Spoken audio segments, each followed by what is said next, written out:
Hey guys, Omar here, broker and CEO of Alden Mortgage and Omar Realty. So this video is going to be mainly for people that, you're trying to buy a house and there's a stigma between low down payment programs and 20% down payment programs, and which is better.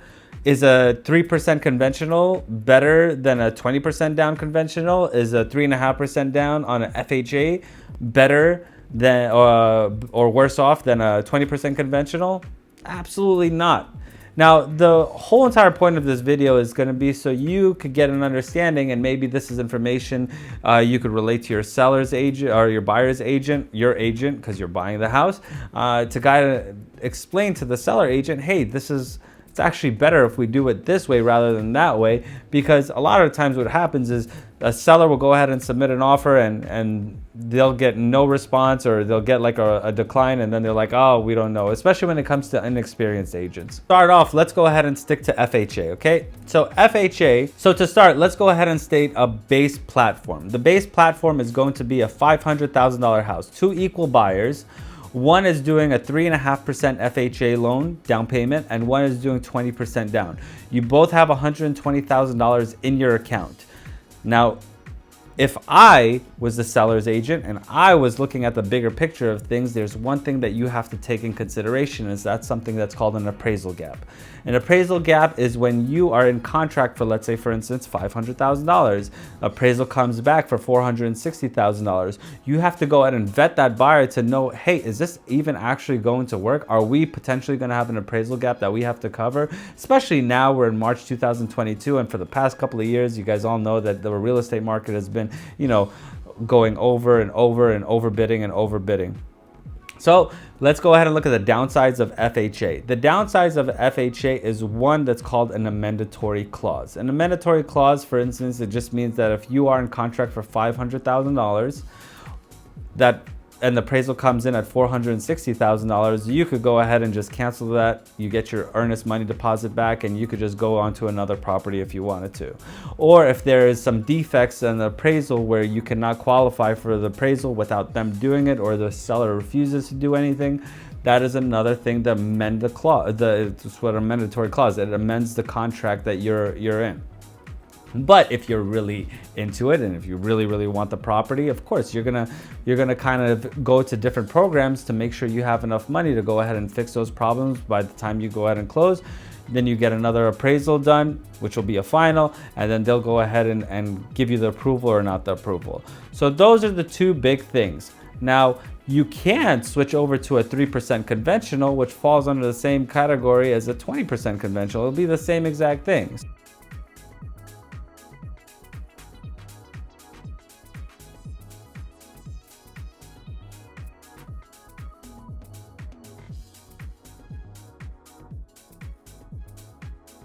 So for this example, we both have a baseline of $500,000 house, $120,000 in both accounts, buyer A and buyer B.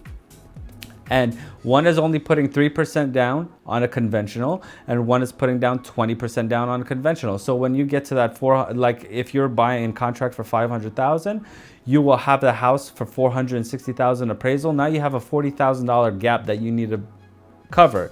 Now, if both parties really want the property, if they really want the property, do you want the person that is putting less down payment down, that has more cash reserves in their account, to go ahead and cover that gap?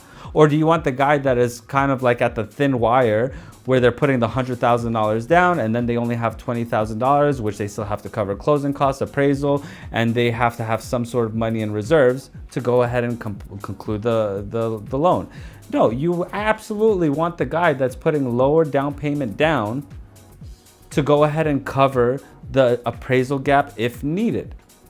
Now, FHA, yes, the appraisals are very stringent, but if that property is pristine, if the property is great, nothing is wrong with it, do you really want to buy a property that isn't up to par on a higher standard of an appraisal inspection? I mean, let's just face it, if you want a turnkey property and you want to go there without doing a bunch of other work, and you don't want to do this and you don't want to do that, then yeah, of course, that's what you want to do. But if you are planning on doing some sort of fixing, there's other ways around it. You could go ahead and have a contingent with your FHA with a 203K loan. 203 Clay loan will go ahead and give you that extra little bit of money to go ahead and rehab and fix the property. Now, what if you wanted to do 0% down? Are 0% down programs even worse? No. So what are 0% down programs? Now, if you are interested in 100% financing, link in the description below. We are absolutely a mortgaging company and a real estate company, so we'll be more than happy to help you out on either way. But 0% programs are what's called the down payment assistance and caddy with whatever other program. Now what we have is there's FHA portfolio loans, which covers 96.5%, which is insured by FHA. And then the other 3.5% that we need to go ahead and make up is going to be through a down payment assistance program where we're going to go ahead and, so it's like it coincides one and another. One is going to be the FHA and then one is going to be a second. So essentially it's like having two mortgages, one a small one and one a big one, right? But this will allow you to have more money in your pocket to go ahead and cover whatever other costs that you might have. And the biggest part of this is going to be these damn real estate, these damn appraisal gaps. Appraisal gaps are just like absolutely brutal right now. I can't begin to tell you how many people that have come to me after they've lost homes because they're like, oh my God, we're just getting outbid. And now that we're getting outbid, we don't have enough money to go ahead and cover this. Like, what do we do? Well, these programs are designed and specifically for you to go ahead and get into the house. Once you get into the house, we're golden. You could do whatever you want. Wait a little bit, go ahead and refinance you, get you into a more steady, no mortgage insurance, no PMI, none of that other crazy stuff. Now, I will make another video where you could go ahead and bypass it. It's something that's called, lender paid insurance. But so we're at $500,000 per each house, $120,000 in each account. The appraisal comes in at $460,000. Conventional does not able to qualify, but FHA, because you have that $120,000, and between 3% down and 20% down, you have $100,000 here, and it's a pretty drastic difference. At least you have that little buffer, that little bit of cushion to where you could dump into that house and you could go ahead and get into it. So it's just basic, simple math. Do you want to keep more liquidity in your account to go ahead and cover whatever additional costs that you might have, appraisal gaps? Or do you want to go ahead and just bleed yourself dry at $100,000 and still not be able to go ahead and close on it because, well, the appraisal just came in way too low? So are lower down payment programs worse? Absolutely not. Absolutely not. Have your seller's agent go ahead and explain to have your buyer's agent explain to the seller's agent why your loan, why your offer will be better than the next person. Now, there are cash buyers out there, which you're not going to win. No loan out there is ever going to beat a cash offer. Cash offers are it's just too easy. You could do a 7-day close on it and it's not even a big deal. It's just like, because that's one of those things where nobody really cares about much. You could waive inspections, no contingencies, no nothing, because it's cash. You get to do with it. Do whatever you want with it. So are FHA loans bad? No, FHA loans are great. Have that money, sit it in your account. The lower the down payment that you have, the better off it is to go ahead and get into the property with whatever comes around. So real estate agents, buyers, first-time home buyers, watch this video, explain to the people, to the your whoever's doing your buy side, when you're submitting this offer, talk to the other agent. Tell them, be like, listen, this is what we're at. This is how we're going to go ahead and do things. My guy has this much money in. Let's go ahead and cover this appraisal gap just in case it does come around.